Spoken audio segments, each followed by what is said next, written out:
Hello, and welcome to another Mega Marathon review. Mario games tend to be so well loved by critics and fans alike. Mario games have an easygoing, calm, fun, platforming playstyle to them.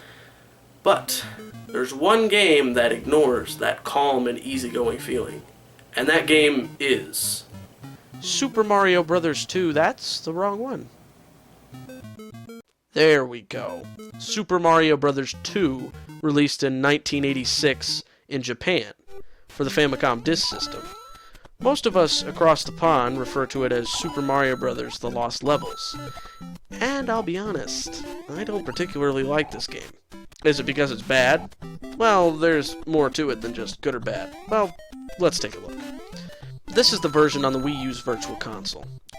Right away, you notice a Koopa Paratroopa just bouncing across the screen, narrowly missing Mario. Let this image sink in for a minute. Let it set the stage for the entire game. Also notice that this game isn't 2 players. That's right. You can play as either Mario or Luigi. Mario controls largely the same as he did in the original. Luigi, on the other hand, earns the traits that he will keep throughout many of the later Mario games. While he controls the same as Mario input-wise, his jump is significantly higher, and he must be wearing roller skates covered in butter because he slides nearly twice as far. Honestly, I can appreciate this compromise. It doesn't make either character much better at traversing each level than the other. While Luigi can make these treacherous jumps, Mario can grip onto platforms better. However, I prefer playing with Luigi because some of those treacherous jumps are way too difficult with Mario. One new aspect that rarely appears in this game is wind. It pushes the player and allows for much farther jumps when it's in effect. The music is largely the same from Super Mario Bros., but with a slight change to the ending theme.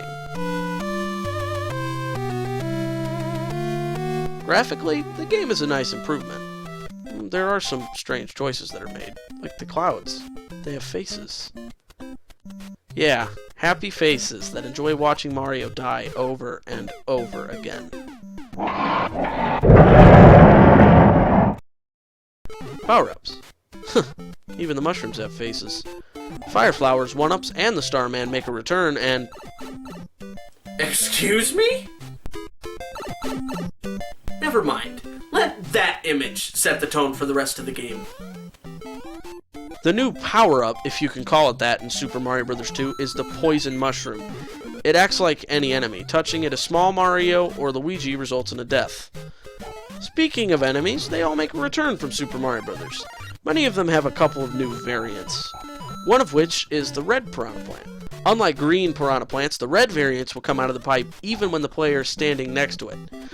Okay, or on the edge of it. Alright, okay, thank you, thanks. But like green Piranha Plants, if you are centered on the pipe, they won't come out. Most of the other variants aren't really as noticeable as the— What is this?! Oh my god! Why? Were the regular Hammer Brothers really that easy? Did we really need a variant that not only marches at you, but jumps over obstacles? Let that image set the tone for the rest of the game. Notice that I've used that phrase a couple of times. That's because Super Mario Bros. 2 is by far the most difficult Mario game ever conceived by Nintendo minds. But for all the wrong reasons. Imagine back to World 8 on Super Mario Bros. 1, your first playthrough. It could be quite difficult, and even on subsequent playthroughs it can be quite difficult. Now imagine that Super Mario Bros. 2 simply picks up where that game left off. That's why the difficulty is so extreme. It's essentially just picking up where the last game left off. The difficulty of World 8 is essentially the difficulty of World 1 and the sequel, and it only gets harder. I understand what they were trying to do, but I just hate this level design. It has many moments where you die simply because you had no idea what was coming up.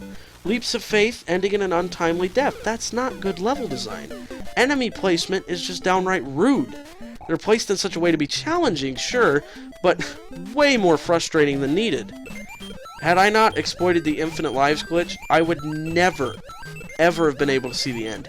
And even then, I still had to use warp zones. I know I'm asking a lot, guys, but can you remember back to the beginning of the video? I know it was a long time ago. But remember how there was a warp zone that led me back to World 1?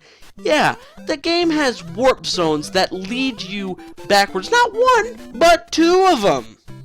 I'll never see the infamous World 9. The only way you can get to it is by completing the game without using any warps. Not that I'd want to go to it. It limits you to one life to complete the entire world, so that's out of the question for me.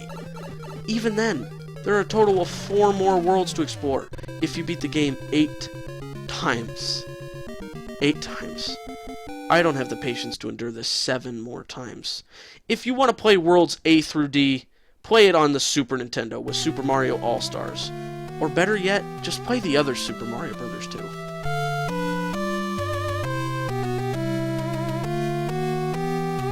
Hey, just wanted to thank you for watching my video, and if you liked it, why not head down and give that like button some love. And if you want to see more videos starring the Mario Cast, why not hit that subscribe button? I plan to hit as many Mario games as I possibly can.